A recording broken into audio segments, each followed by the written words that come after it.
Have you ever noticed this? You can stop believing the Bible is literally true, but the stories still feel true. Adam and Eve, Noah's Ark, the Exodus, Jonah in the whale. Your rational mind says, that didn't happen. But something deeper whispers, it still makes sense. And that's not an accident. Because the Bible didn't survive thousands of years by being accurate. It survived by being psychologically precise. Tonight, we're uncovering why these stories feel true even when they aren't, what they're actually doing to your mind, and why understanding this changes how you see belief, doubt, and truth itself. And once you see it, you can't unsee it. Truth doesn't start with facts. We are taught, almost from childhood, that truth means accuracy, that something is true only if it literally happened exactly as described. Dates, places, witnesses, evidence. That definition feels obvious to us now, but it is a very modern idea. The human brain did not evolve to seek accuracy first. It evolved to seek survival. Long before science, long before writing, long before anyone asked what really happened, truth meant something much more practical. Truth meant, does this keep me alive? Does this help me avoid danger? Does this explain why I feel fear, guilt, hope, or shame? Truth was not about correspondence with reality. It was about usefulness. Imagine an early human hearing a story about a spirit that punishes those who wander too far from the tribe. Whether that spirit existed did not matter. What mattered was that the story kept people close, cautious, and alive. A false story that protected you was more valuable than a true one that did nothing. The brain learned this lesson very early, and it never forgot it. This is why stories became our primary tool for understanding the world. Stories compress lessons into emotion. They make danger memorable. They turn abstract rules into lived experience. You do not remember a list of moral laws, but you remember a tale of betrayal, loss, or punishment. The feeling carries the lesson far longer than the facts ever could. Biblical stories emerged from this exact environment. They were not written to document reality the way a modern historian would. They were shaped to guide behavior, explain suffering, and reduce uncertainty in a brutal and unpredictable world. When a story explains why the world feels dangerous, unfair, or fragile, it earns the label of truth, even if the events never occurred. That is why these stories still resonate. They speak the language the brain was built to understand. Emotion first, meaning first, survival first. Facts come much later, if they come at all. The unsettling realization is this: when something feels true, the brain rarely asks whether it is true. It asks whether it fits, whether it explains your inner experience, whether it reduces anxiety, whether it gives shape to chaos. And once a story succeeds at that, it gains power that facts alone can never touch. This is the foundation everything else rests on. And once you see it, you begin to understand why leaving belief behind is not just an intellectual act, it is a psychological one. Your brain is wired for stories, not facts. Your brain does not experience reality as a spreadsheet of information. It does not store life as raw data, numbers, or neutral observations. It turns everything into a story, a beginning, a conflict, a resolution, someone to root for, someone to blame, a lesson to carry forward. This is not a flaw in human thinking. It is the operating system. When something happens to you, your mind immediately starts narrating who caused this, why it happened, what it means about you, what it means about the world. You are constantly editing a story in your head, even when you think you are being objective. Facts may enter the mind, but they do not stay there unless they find a role in the narrative. This is why you remember movies long after you forget the statistics that were supposed to convince you. It is why a single parable can reshape someone's worldview, while 100 lectures leave no trace. Stories give structure to meaning. They attach emotion to information. Without emotion, the brain simply does not care. Biblical stories work because they follow the same deep structure your mind already uses to make sense of life. Creation explains origin. The fall explains why things feel broken. Struggle explains suffering. Sacrifice explains loss. Salvation explains hope. These are not random religious ideas. They are psychological milestones every human confronts in one form or another. When a story maps cleanly onto your inner experience, it feels true, not because you evaluated the evidence, but because the story fits the shape of your mind. It names feelings you already have, but never fully articulated. It gives order to confusion. It offers a path through chaos. This is why belief often survives logic. When people say a story changed their life, they are not talking about facts. They are talking about orientation. The story gave them a role, a purpose, a sense of where they stand in the world. Removing that story feels less like losing an idea and more like losing a map. And this is where things begin to darken, because when stories shape identity, questioning them feels dangerous. Not intellectually dangerous, but emotionally threatening. To challenge the story is to risk disorientation, to risk meaninglessness, to risk not knowing who you are anymore. Once you understand that the brain is wired for stories, not facts, you start to see belief systems differently. They are not held in place by evidence. They are held in place by narrative gravity. And the stronger the story, the harder it is to escape. Emotional truth is stronger than logical truth. Take the story of Adam and Eve. On the surface, it collapses quickly. No talking snake ever existed. No magical fruit rewired human consciousness in a single moment. No ancient garden secretly explains biology, morality, or evolution. Logically, the story fails almost immediately. But emotionally, it lands with unsettling precision. Curiosity pulls you toward what you are told not to touch. Awareness arrives, and with it comes shame. You suddenly see yourself through the eyes of others. You feel exposed, vulnerable, wrong. And the moment you cross the line, punishment follows. Not always because someone is watching, but because you feel it inside yourself. That part is real, painfully real. The story does not describe what happened in the past. It describes what happens inside the human mind. The moment innocence fades, the moment self-consciousness appears, the moment you realize that knowledge has a cost, that once you see certain things, you can never return to ignorance. This is emotional truth. It does not rely on evidence. It relies on recognition. You hear the story, and something in you nods quietly. Not because you believe it, but because you recognize yourself in it. The story mirrors experiences you have already lived through, even if you never named them that way before. That is why these stories survive skepticism. Logic challenges claims, emotional truth bypasses them. You can reject the literal details and still carry the lesson.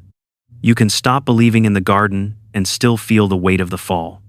The story lodges itself beneath belief, where reason has far less reach.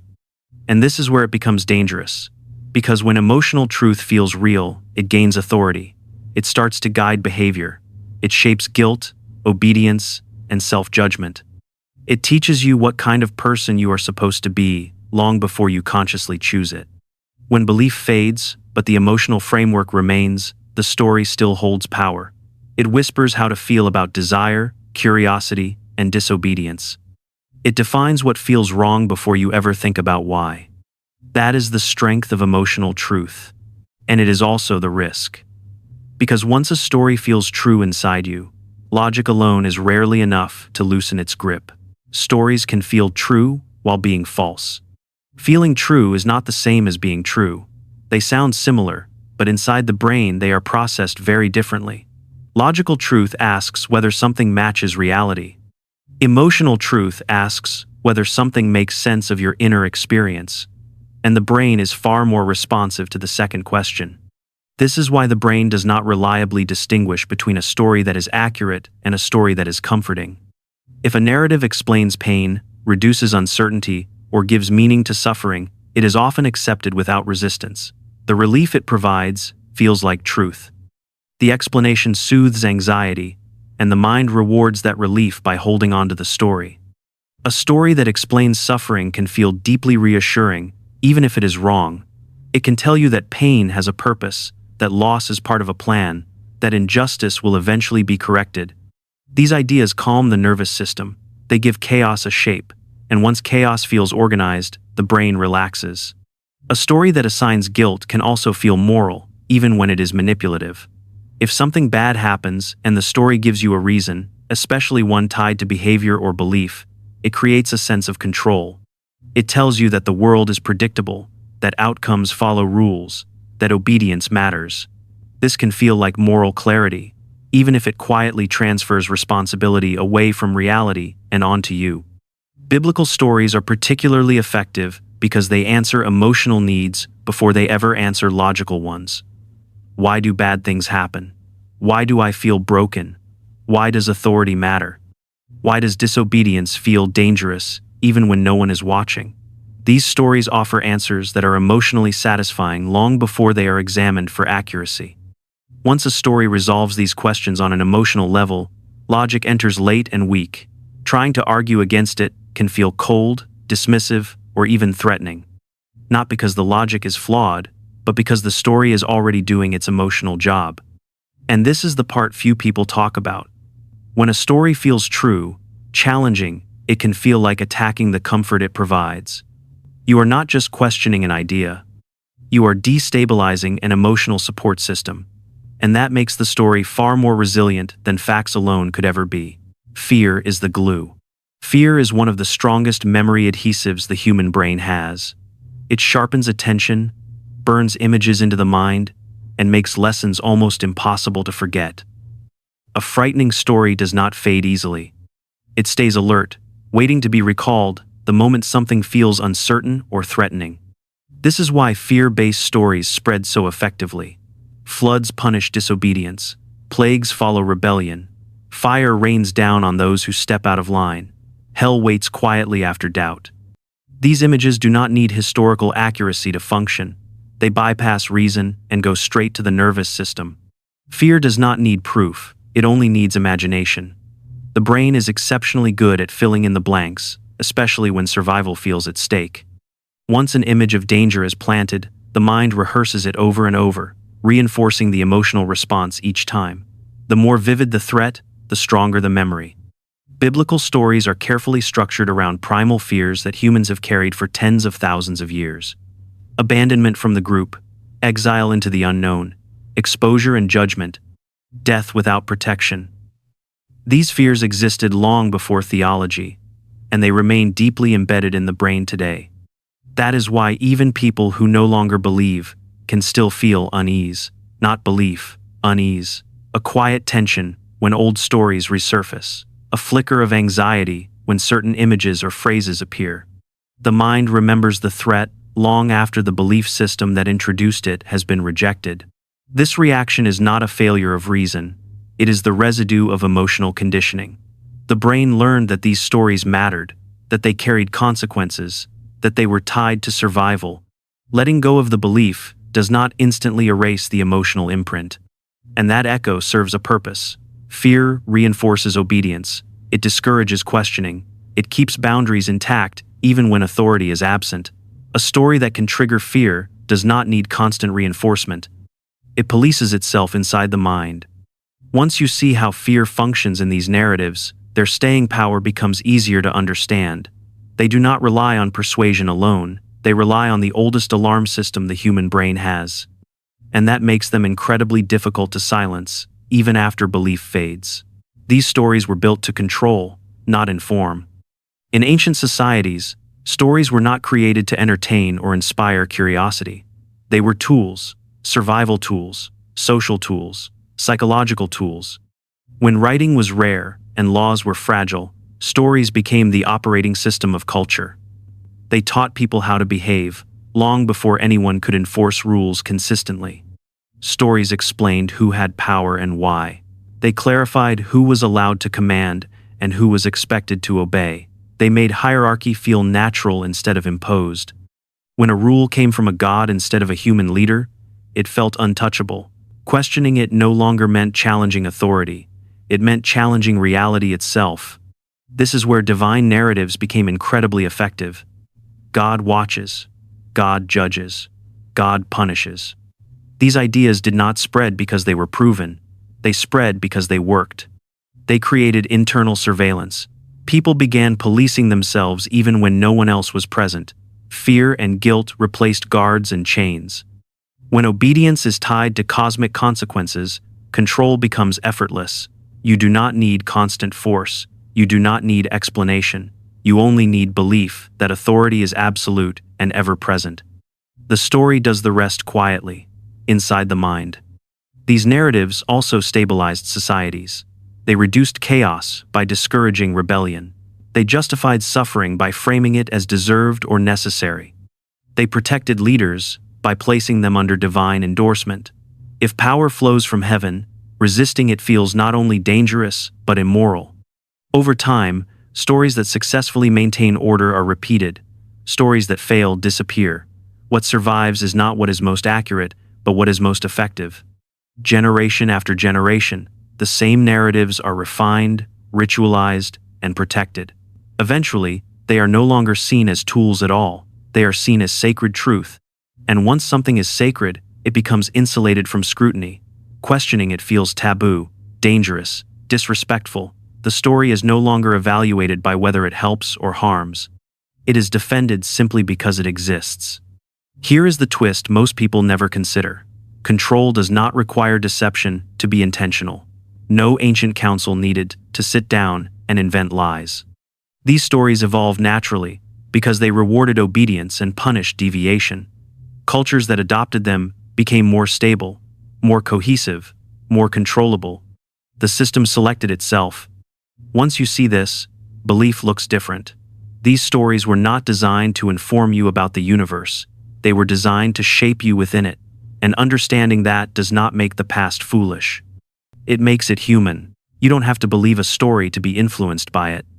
You can reject the Bible intellectually and still live inside the emotional framework it created.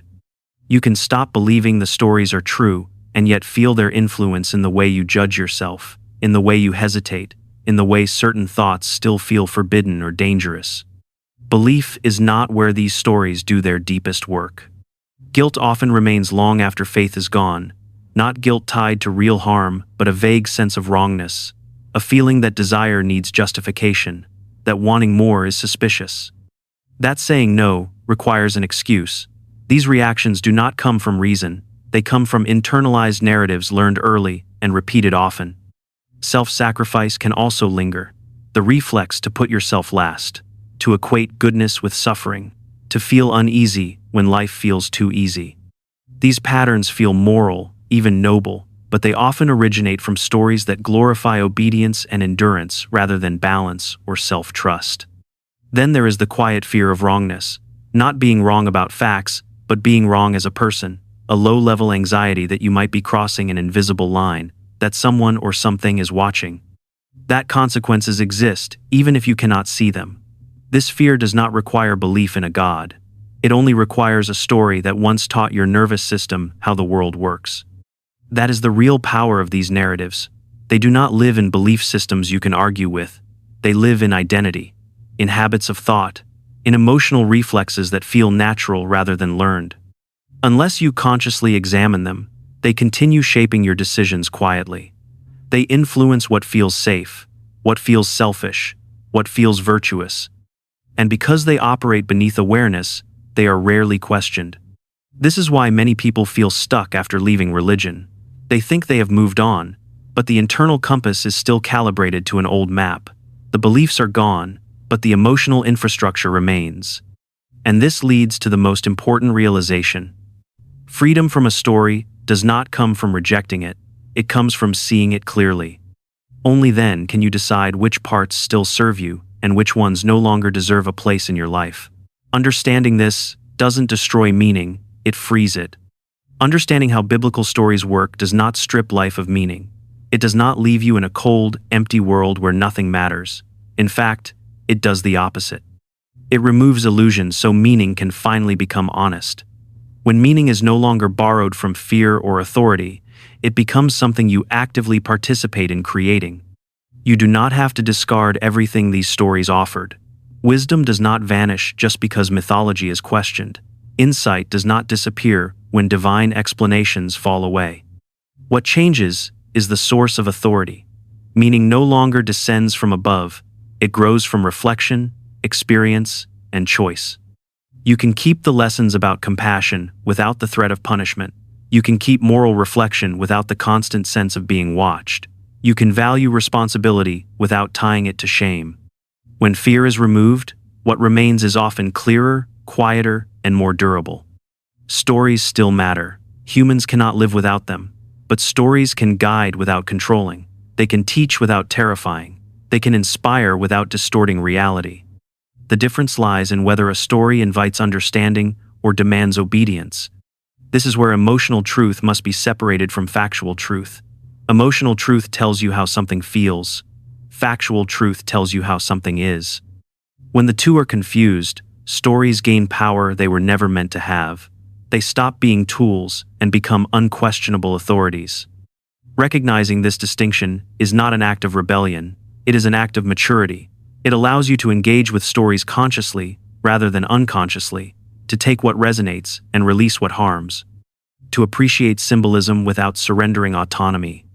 This is the real awakening, not the rejection of stories, but the ability to see them clearly, to understand why they move you, why they shaped you, and why you are no longer required to live inside them. When meaning is chosen rather than inherited, it becomes lighter, more flexible, more human, and in that space, curiosity replaces fear, understanding replaces obedience, and truth becomes something you seek, not something you are told to accept. Biblical stories feel true not because they came from God, but because they came from the human mind. They were shaped by fear, hope, guilt, and survival, refined across generations to fit the brain perfectly. And that's why walking away from belief feels harder than it should. Not because you're wrong, but because the story was designed to stay. The moment you see that, you're no longer controlled by it. You become free to ask better questions, build truer meanings, and choose truth over comfort. If this made you see belief differently, if it loosened a story that once held you tight, stay curious, keep questioning, and subscribe if you value truth over tradition. Because the most powerful stories are the ones you finally understand.